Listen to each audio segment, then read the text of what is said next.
क्या फ्रेंड्स आप UGC net की तैयारी कर रहे हैं? तो आज हमारे पास पीवाईक्यू सेट है यूजीसी नेट दिसंबर 2013 ज्योग्राफी थर्ड क्वेश्चन पेपर। सो आइए लेट्स बिगिन। हमारे पास फर्स्ट क्वेश्चन है फ्रेंड्स कि भू अभिनतियों की अवधारणा किसने प्रस्तुत की? ए या बी? तो लिखा है ए जेम्स हॉल और डाना ने। फिर सेकंड है बेस लेवल अवधारणा की कल्पना किसने दी? सबसे पहले है ए या बी? तो लिखा है बी डब्ल्यू पॉवेल ने, जे डब्ल्यू पॉवेल ने। क्वेश्चन नंबर थर्ड है हमारे पास कि निम्नलिखित में से किसका निर्माण विवर्तनिक शक्तियों के परिणाम स्वरूप होता है? ए या सी? तो लिखा है सी लिफ्ट घाटी। क्वेश्चन नंबर फोर है हमारे पास, देखते हैं क्या लिखा है। लिखा है ऐसा समतल जो काफ़ी हद तक हाल के जलोढ़क से बना हो। बाढ़कृत मैदान। पवन की गतिविधियों से निर्मित समतल लोहेश मैदान। जलोढ़क की झीनी परत से कुछ कुछ झुकी समतल सतह, तो लिखा है पदस्थली। और डीसी समतल है वितलीय मैदान, तो फोर का है डी। क्वेश्चन नंबर फाइव है वर्तमान अतिथि गुंज है, ये आपको पता ही है, बी जेम्स हटन ने कहा था। क्वेश्चन नंबर सिक्स है निम्न में से कौन सा लॉरेशिया का भाग था? ए या बी? तो लिखा है बी चीनी प्लेट। क्वेश्चन नंबर सेवन है हमारे पास मैच द फॉलोइंग, सेवन का हमारे पास ए या बी है? तो लिखा है ए सही है। तो लिखा है सामान्य भ्रंश का संबंध है दोनों शैलखंडों का विपरीत दिशाओं में विस्थापन। उत्क्रम भ्रंश दोनों शैलखंडों का एक दूसरे की ओर संचरण। और पार्श्व भ्रंश का है भ्रंश तल के सहारे शैलखंडों का क्षैतिज विस्थापन। और स्टेज भ्रंश का अर्थ है जब भ्रंश श्रृंखलाओं का ढलान उसी दिशा में हो। क्वेश्चन नंबर फाइव पे आइए देखते हैं। क्वेश्चन नंबर फाइव हमसे क्या कहता है। लिखा है कि कगार या खाई प्रवण कब प्रकट होता है? या बी? तो लिखा है बी जब भूखंड ऊर्ध्वाधर रूप से खिसक जाता है। क्वेश्चन नंबर हमारे पास 9 है निम्न में से नदी हिमानी निक्षेपों की पहचान करें। ए या बी? तो लिखा है ए हिमानी ढैत मैदान।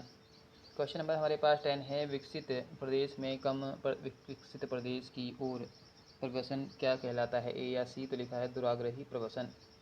क्वेश्चन नंबर हमारे पास 11 है क्षेत्र सामाजिक रूप से अथवा सांस्कृतिक रूप से निर्मित होता है, यह किसने कहा? ए या सी? तो लिखा है सी उत्तर आधुनिकतावाद ने। क्वेश्चन नंबर हमारे पास आ चुका है 12, और 12 में क्या है ये देखते हैं। लिखा है उत्तर गोलार्ध में प्रति दक्षिणावर्त वायुमंडलीय संरचना क्या कहलाता है? ए या बी? तो लिखा है बी चक्रवात। क्वेश्चन नंबर हमारे पास 13 है द अनस्टेबल अर्थ नामक बुक के लेखक कौन है? Yes D? तो लिखा है डी जे ए स्टीयर्स, डी। क्वेश्चन नंबर हमारे पास 14 है कि निम्नलिखित में से कौन सी भूकंप तरंगें सर्वाधिक विनाशकारी हैं? ए या डी? तो लिखा है डी एल तरंगें। लिखा है भूमध्य सागरीय जलवायु की विशेषता क्या है? ए या बी? तो लिखा है ए शुष्क ग्रीष्म और आर्द्र शीतकाल। क्वेश्चन नंबर हमारे पास आ चुका है 16, लिखा है क्या आइए देखते हैं। लिखा है इनसे इंसुलेशन, जिसको हम सूर्यताप भी कहते हैं, या इंसुलेशन पृथ्वी की सतह पर किस रूप में पहुंचता है? ए या बी? तो लिखा है ए लघु तरंगों में, शॉर्ट वेवलेंथ में। क्वेश्चन नंबर हमारे पास है 17, लिखा है दृष्टिगोचर तरंगदैर्घ्य की परास विद्युत चुंबकीय स्पेक्ट्रम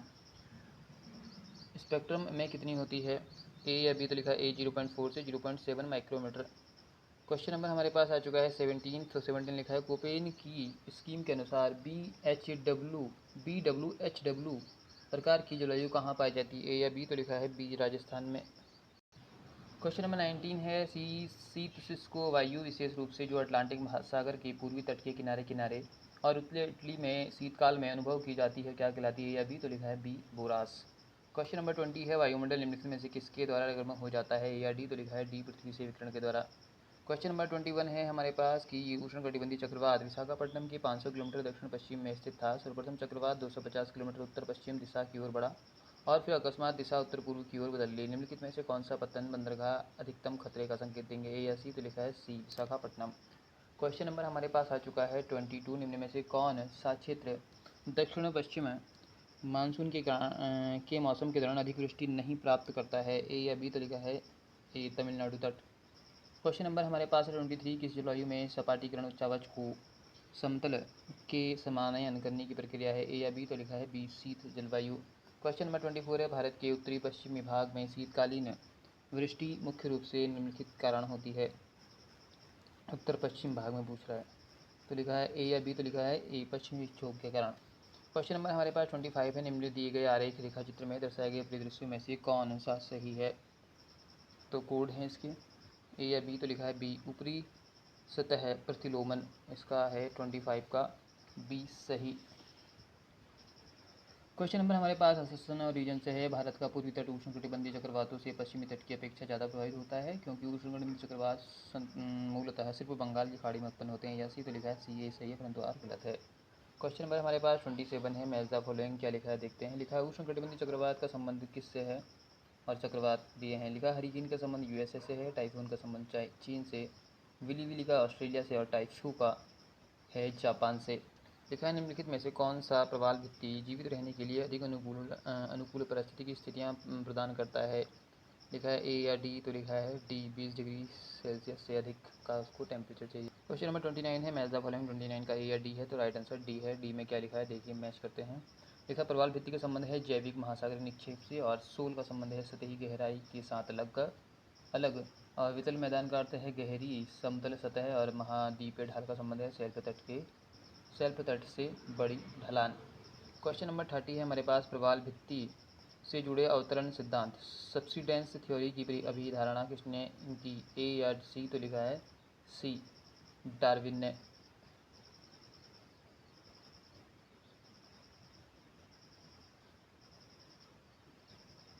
तो हम ये क्वेश्चन देख रहे हैं फ्रेंड्स। तो अभी तक 30 क्वेश्चन हो चुके हैं। 30 क्वेश्चन में से आप कितने कर पाए इसके विषय में देखते हैं। तो हमने बताया 29 का हम आपको कि प्रवाल भित्ति का संबंध जैविक महासागरीय निक्षेप से है, सोल का संबंध सतही गहराई के साथ अलग, वितल मैदान का संबंध है गहरी समतल सतह से, और महाद्वीपीय ढाल का संबंध सेल्फ तल के से खड़ी ढलान। प्रवाल 30 है। प्रवाल भित्ति से जुड़े अवतरण सिद्धांत जिसको सब्सिडेंस थ्योरी की अभिधारणा किसने की, ए या सी, तो लिखा है सी, डार्विन ने। लिखा है यदि एक स्थान पर साय के 6 बजे ज्वार प्रवाह आता है तो अगला ज्वार कब आएगा, ए या बी, तो लिखा है बी, अगले दिन 6:26 पर। क्वेश्चन नंबर 32 है हमारे पास। 32 में मैच द फॉलोइंग है। 32 का ए या सी सही है, तो लिखा है सी सही है। सी में क्या है देखते हैं। ज्वार का संबंध है जल का सर्वाधिक उतार चढ़ाव, सुनामी का संबंध है भूकंपीय गतिविधि के कारण समुद्री जल का तरंग रूप में चढ़ाव, गल्फ स्ट्रीम का संबंध है उष्ण एवं तुलनात्मक एक से तेज बहने वाली सागर धारा, और लेब्राडोर धारा का संबंध है शीत सागर धारा। क्वेश्चन नंबर 33 है हमारे पास कि निम्नलिखित में से कौन पारिस्थितिकी व्यवस्था सेवाएं शताब्दी पारिस्थितिकी व्यवस्था मूल्यांकन रिपोर्ट MA का भाग नहीं है, ए या बी, तो लिखा है बी, उन्नयनकारी। क्वेश्चन नंबर हमारे पास 34 है। भारत में निम्नलिखित में से किस स्थान पर प्रथम पक्षी धाम स्थापित किया गया था, ए या बी, तो लिखा है ए, बुदाथंगल। तो बुदाथंगल इसका राइट आंसर है।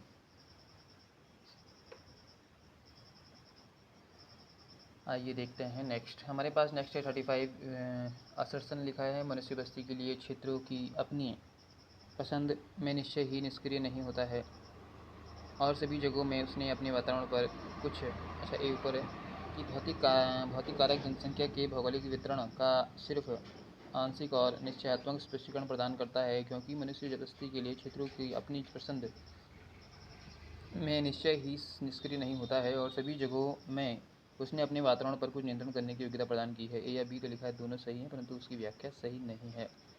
क्वेश्चन नंबर 36 है। निम्न में से कौन सा केंद्रीय स्थान सिद्धांत में परिवहन सिद्धांत को इंगित करता है, K2 या K4, ए या बी, तो लिखा है बी, K4। क्वेश्चन नंबर 37 है। फिर से हमारे पास एक बार आ चुका है असर्सन और रीजन, आइए देखते हैं। लिखा है सामान्यतः क्षैतिज विस्तार उत्तर औद्योगिक नगर की विशेषता होती है, क्योंकि केंद्रीय नगर में भूमि की कीमतें अधिक होती हैं, ए या बी, तो लिखा है बी, दोनों सही हैं, और व्याख्या लेकिन सही नहीं है।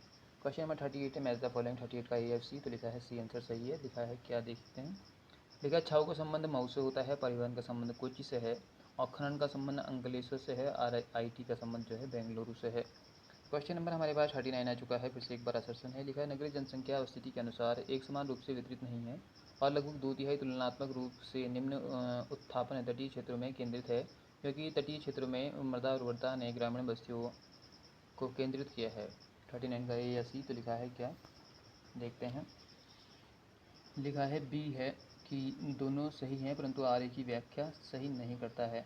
क्वेश्चन नंबर हमारे पास 40 है। लिखा है जननांगीय संक्रमण मंडल या मॉडल की कौन सी अवस्था उच्च जन्म दर परंतु निम्न मृत्यु दर का पूर्वानुमान करती है, तो ए या बी, तो लिखा है बी, दूसरी अवस्था। क्वेश्चन नंबर हमारे पास आ चुका है 44। तो 44 में क्या है आइए देखते हैं। 44 में हमारे पास लिखा है इसका ऑप्शन क्या है, ए या बी, तो लिखा है बी है। अब बी में क्या है, बी का 2 है। उत्तराखंड का संबंध जो है हमारे पास है साक्षरता दर से, तो बी का 2 है। 70% है उत्तराखंड की एजुकेशन रेशियो। उसके बाद है छत्तीसगढ़ का हमारे पास क्या है, नीचे लिखा है, नीचे भी देख सकते हैं। उत्तराखंड का 70% है, छत्तीसगढ़ का 60.2, तमिलनाडु का 73.4 और गुजरात का 69.7। तो फ्रेंड हम 40 क्वेश्चन समथिंग कर चुके हैं। तो अगर आप 40 में से 35 या 30 कर पा रहे हैं तो इसका मीनिंग है आपकी प्रिपरेशन काफ़ी अच्छे लेवल की है। नेक्स्ट है हमारे पास नगरीय भू अवस्था का संकेंद्रीय कटिबंध मॉडल का सिद्धांत या मान्यता निम्नलिखित में से कौन सी नहीं है, ए या डी? तो लिखा है डी। यहाँ पर बड़े उद्योगों का केंद्रीकरण होता है। क्वेश्चन नंबर हमारे पास है 43, तो लिखा है निम्न में से किसने भूगोल को जीव वितरण संबंधी विज्ञान के रूप में परिभाषित किया है, या सी? तो लिखा है सी हेटनर ने। क्वेश्चन नंबर हमारे पास है 44, काल स्थान भूगोल की अवधारणा को निम्नलिखित में से किसने प्रतिपादित किया है, या बी? तो लिखा है ए, हैंग स्ट्रैंड ने। क्वेश्चन नंबर हमारे पास है 45 का क्या है, बुक्स हैं, कुछ मुख्य प्रतिपादक हैं और उनका भूगोल दर्शन है, उनका कौन सा स्कूल से वो बिलोंग करते हैं, आइए देखते हैं। सबसे पहले है गिब्सन। 45 का ए या सी है, तो राइट आंसर है सी। तो लिखा है क्या, लिखा है गिब्सन का संबंध है यथार्थवाद से, क्यूल्के का संबंध आदर्शवाद से, और पीट का संबंध है कौन सी फिलोसफी बिलोंग कर रहे हैं, ये आमूल परिवर्तनवाद, और राइट और किर्क का संबंध है व्यवहारवाद से। क्वेश्चन नंबर 46 है, निम्न में से कौन सा बंदरगाह जो है लेगून पर विकसित किया गया है, ए या सी? तो लिखा है सी, कोच्चि वाला। क्वेश्चन नंबर 47 है, ट्रक खेती किससे संबंधित है, ए या बी? तो लिखा है ए, साग सब्जी से। 48 का है, स्थानांतरित कृषि की अनिवार्य विशेषता क्या है, ए या बी? तो लिखा है बी, खेतों का आवर्तन। क्वेश्चन नंबर 49 है, स्थानांतरित कृषि में सर्वनिष्ठ प्रथा क्या है, ए या सी? तो लिखा है सी, जोतने प्रतिकरण के द्वारा क्षीण मृदा को उपयोग लाना। क्वेश्चन नंबर हमारे पास आ चुका है 50 में क्या लिखा है ये देखते हैं। लिखा है भारत में टाउन प्लानिंग के क्षेत्र के अंतर्गत निम्नलिखित समाविष्ट है, ए या सी? तो लिखा है सी, 1, 2, 3 सही है। लिखा है शहर नवीनीकरण, शहर सुख सुविधा एवं सुविधाओं का नियोजन, और थर्ड है नवीन शहरों का निर्माण। क्वेश्चन नंबर 51 है, मैच द फॉलोइंग, आइए देखते हैं लिखा है क्या। तो इसका हमारे पास जो है 51 का ए या बी? तो लिखा है ए आंसर सही है। तो नदियों का संबंध तटबंध से है, बस्तियों का संबंध उपग्रह से है, पवन का संबंध झंझा से, और चट्टानों का संबंध बलुआ पत्थर से है। क्वेश्चन नंबर हमारे पास 52 है, मैच द फॉलोइंग, तो देखते हैं इसका आंसर ए या बी है। तो राइट आंसर है ए, आइए देखते हैं। तो लिखा है फॉकलैंड धारा का संबंध है शीतल धारा से, नॉर्वेजियाई धारा का संबंध है अटलांटिक महासागर से, फ्लोरिडा धारा का संबंध है उष्ण धारा से, और ओखोटस्क धारा का संबंध है कामचटका प्रायद्वीप से। क्वेश्चन नंबर 53 है, निम्नलिखित भूगोलविदों में से किसने लोक वित्त भूगोल को इस रूप में परिभाषित किया है कि कौन व्यक्ति क्या, कहाँ और किस कीमत पर प्राप्त करता है, या डी? तो लिखा है डी, आर.जे. बेनेट के द्वारा। क्वेश्चन नंबर हमारे पास 54 है, कुछ वन्य उद्यान हैं और उनसे संबंधित राज्य हैं, तो देखते हैं 54 का क्या है, ए या सी? तो राइट आंसर है सी। क्या लिखा है, नंदन कानन कहाँ है, तो नंदन कानन है हमारे पास उड़ीसा में, काजीरंगा असम में है, और बांधवगढ़ है मध्य प्रदेश में, और मेलघाट है महाराष्ट्र में। क्वेश्चन नंबर हमारे पास है नेक्स्ट 55। लिखा है निम्न में से कौन सी पर्यवेक्षित प्रतिबिंब वर्गीकरण तकनीक नहीं है, ए या सी? तो लिखा है सी, न्यूरल नेटवर्क विश्लेषण। क्वेश्चन नंबर हमारे पास आ चुका है 56। लिखा है उल्का मीटिओर क्या है, ए या डी? तो लिखा है डी, पदार्थ का टुकड़ा जो बाहरी अंतरिक्ष से पृथ्वी वायुमंडल में प्रवेश कर गया है। क्वेश्चन नंबर 57 है, निम्न में से कौन सी जनजाति सही ढंग से सुमेलित नहीं है, ए या बी? तो लिखा है बी, रुवाला तथा केंद्रीय ईरान। क्वेश्चन नंबर 58 है, निम्न में से किस क्षेत्र में रोम और ग्रीक की शक्तिशाली समस्याओं का विकास देखने को मिला, ए या सी? तो लिखा है सी, भूमध्य सागरीय क्षेत्र। क्वेश्चन नंबर हमारे पास है 59, निम्नलिखित में से किसी भौगोलिक पद्धति रूप पैटर्न नहीं समझा जाता है, ए या सी? तो लिखा है बी, तो बी है विवरणात्मक। क्वेश्चन नंबर है हमारे पास 60, इंका सभ्यता का माचू पिच्चू कहाँ अवस्थित है, ए या डी? तो लिखा है डी, पेरू में। तो इसका राइट आंसर है पेरू। क्वेश्चन नंबर है हमारे पास 61। लिखा है मैकिंटर ने वर्ष 1919 में किस प्रख्यात पुस्तक में अपने पीवेट एरिया का नाम बदलकर हार्टलैंड रख दिया था, ए या सी? तो लिखा है C, the democratic ideals and D L T. Question number हमारे पास 62, चंडीगढ़ के नियोजित शहर का निर्माण करने के पीछे उद्देश्य क्या थे, तो ए या सी? तो लिखा है सी, 1, 2, 4। पहला है आधुनिक भारत के सपनों का शहर निर्मित करना, दूसरा है विभाजन के बाद भारत में आने वाली शरणार्थियों को बसाना, और 4 का है कटे छठे पंजाब को राजधानी शहर प्रदान करना। क्वेश्चन नंबर 63 है हमारे पास, क्या ये देखते हैं, लिखा है निम्नलिखित में से कौन सा वाक्य सही नहीं है, ए या बी। तो लिखा है बी कि खंडीय नियोजन विभिन्न खंडों में समेकित ढंग से नियोजन के साथ समन्वय नियोजन है।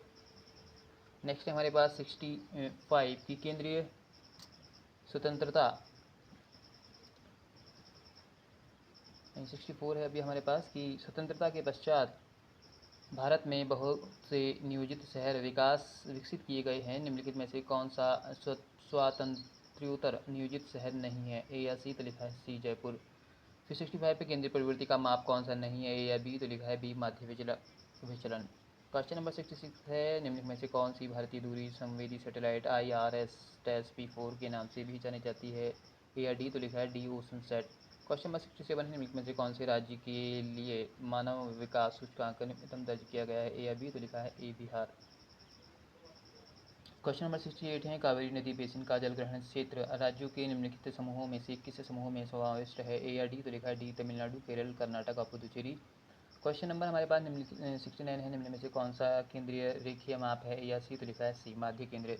क्वेश्चन नंबर 70 है, मैच द फॉलोइंग है, 70 का क्या है, ए या डी। तो राइट आंसर है डी। क्या ब्लॉक माउंटेन का संबंध विंध्याचल से है, वाल्केनिक का संबंध माउंट पोपा से, और रेलिक्ट माउंटेन का संबंध अरावली से है, फोल्ड माउंटेन का संबंध पेनी वेस से है।